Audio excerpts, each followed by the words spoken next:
హత్య చేశాడు.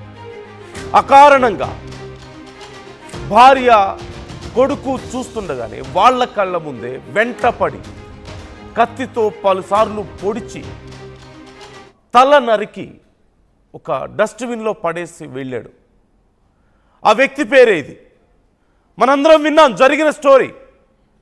ఇప్పుడు ఈ ఘటనకు సంబంధించి ప్రవాస భారతీయుల్లో తీవ్ర ఆందోళన వ్యక్తమవుతోంది. అక్కడ ఉన్నటువంటి భారతీయుల సెక్యూరిటీకి సంబంధించి ప్రశ్నలు లేవనెత్తుతున్నటువంటి పరిస్థితి. ఈ నేపథ్యంలో అమెరికాలో భారతీయుడి హత్యకు సంబంధించి ట్రంప్ సంచలన వ్యాఖ్యలు చేశారు. చంద్రనాగ మల్లయ్య హత్య కేసులో సంచలన విషయాలు తన దృష్టికొచ్చాయంటూ ట్రంప్ అంటున్నారు. నాగమల్లయ్యను హత్య చేసింది అమెరికా వ్యక్తి కాదని క్యూబాకు చెందిన ఒక అక్రమ వలసదారుడు అంటూ చెప్తున్నారు. బైడెన్ ప్రభుత్వం అనుసరించిన విధానం వల్లే మార్టినెజ్ లాంటి ఒక క్రిమినల్ అమెరికాలో ఉండగలిగాడంటూ ట్రంప్ వ్యాఖ్యానిస్తున్నారు. అక్రమ వలసలను ఇక ఏమాత్రం ఉపేక్షించనని, డల్లాస్లో మల్లయ్యకు మంచి పేరుందని, అలాంటి వ్యక్తిని చంపడం దారుణం అంటూ ట్రంప్ అంటున్నారు. తన భార్య కొడుకు చూస్తుండగానే ఈ ఘోరం జరిగిందంటూ ట్రంప్ సైతం ఈ విషయంలో తన బాధను వ్యక్తం చేస్తున్నారు. ఈ నేపథ్యంలో ట్రంప్ ఒక పోస్ట్ కూడా చేశారు. జరిగినటువంటి ఘటన తనను కలిచివేసిందని, బైడెన్ తీసుకున్నటువంటి గతంలో నిర్ణయాల వల్ల ఇలాంటి ఒక దారుణం జరిగిందని, అమెరికాలో ఉండకూడని వ్యక్తులు ఉన్నారని, నాగమల్లయ్య హత్య తనని ఎంతో కలిచివేసిందని, కుటుంబ సభ్యుల కళ్ళ ముందే ఇలా జరగడం దారుణమని, అలా తలనరికి డస్ట్బిన్లో పడేసి వెళ్ళిపోయాడు. ఇక ఇలాంటి వాళ్ళని నేను ఉపేక్షించను, ఇలాంటి వాళ్లకు అమెరికాలో ఉండే అర్హత లేదు అంటూ ట్రంప్ చెప్తున్నారు. ఈ నేపథ్యంలో ట్రంప్ ఒక పోస్ట్ కూడా చేశారు.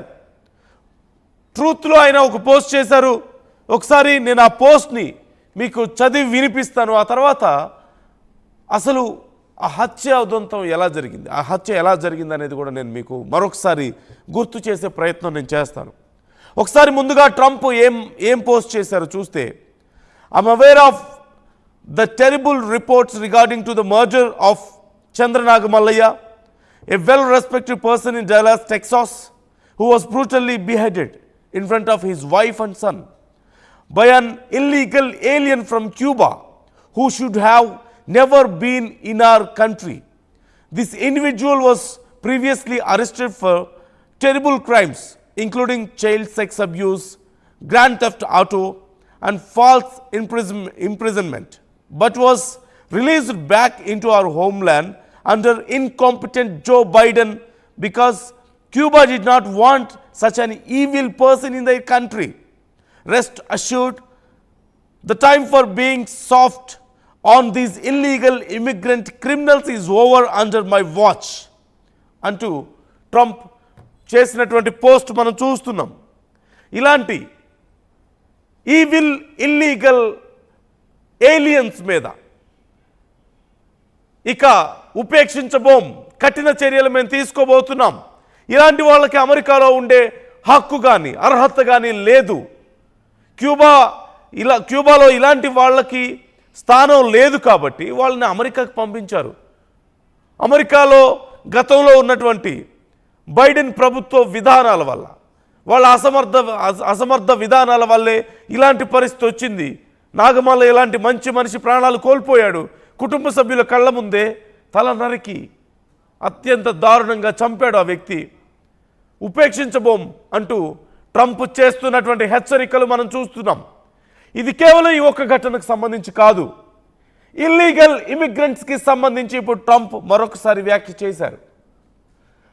పర్మిషన్ లేకుండా, తగిన గుర్తింపు లేకుండా అమెరికాలో ఉంటున్నటువంటి ఇల్లీగల్ ఇమిగ్రెంట్స్ అందరి మీద మేము ఎలా వ్యవహరించబోతున్నామో మీరు చూస్తారు అంటూ ట్రంప్ ఒక రకంగా మరొకసారి చెప్పే ప్రయత్నం చేస్తున్నారు. బట్ దానికంటే ముందు ఒక్కసారి చంద్రమౌళి అలియాస్ చంద్రనాగ మల్లయ్య హత్యోదంతం ఎలా జరిగిందో మనందరికీ తెలిసిందే కదా. ఒక మోటల్లో మేనేజర్గా పనిచేస్తున్నాడు చంద్రనాగ మల్లయ్య. అతని కింద అసిస్టెంట్గా పనిచేస్తున్నాడు ఈ వ్యక్తి మోర్జనిస్ కోబోస్ మార్టినెస్ అనేటువంటి వ్యక్తి క్యూబాకు సంబంధించిన వ్యక్తిగా తెలుస్తుంది. అతని వయసు సుమారుగా 37 సంవత్సరాలంటూ తెలుస్తుంది.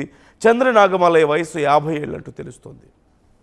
అయితే ఏదో ఒక విషయంలో ఈ మార్టినిస్కి అలాగే చంద్రనాగమలయ్యకి ఒక చిన్న వాగ్వాదం జరిగింది. వాళ్ళిద్దరి మధ్యలో ఒక చిన్న ఆర్గ్యుమెంట్ జరిగింది. ఈ నేపథ్యంలో అక్కడే పనిచేస్తున్నటువంటి మార్టినెస్కి ఆ పాడైపోయిన వాషింగ్ మిషన్ ఒకటి ఉంది, దాన్ని యూజ్ చేయొద్దు అని చెప్పాల్సి వచ్చి వాళ్ళిద్దరి మధ్యలో అప్పటికే ఒక ఆర్గ్యుమెంట్ జరిగి ఉండడం వల్ల తాను డైరెక్ట్గా మాట్లాడలేకపోవడము కారణం ఏదైనప్పటికీ అక్కడే ఉన్న మరొక మహిళకు చెప్పి అతనికి చెప్పు అని చెప్పాడు. ఆ మహిళ అతనికి చెప్పింది. అయితే తనకి డైరెక్ట్గా అతనే చెప్పకుండా, అంటే చంద్రనాగమల్లయ్యే తనతో మాట్లాడకుండా డైరెక్ట్గా వేరే వాళ్ళతో అలా చెప్పించడం ఈ మార్టినెస్కి నచ్చలేదు. కోబోస్ మార్టినెస్కి అంతే.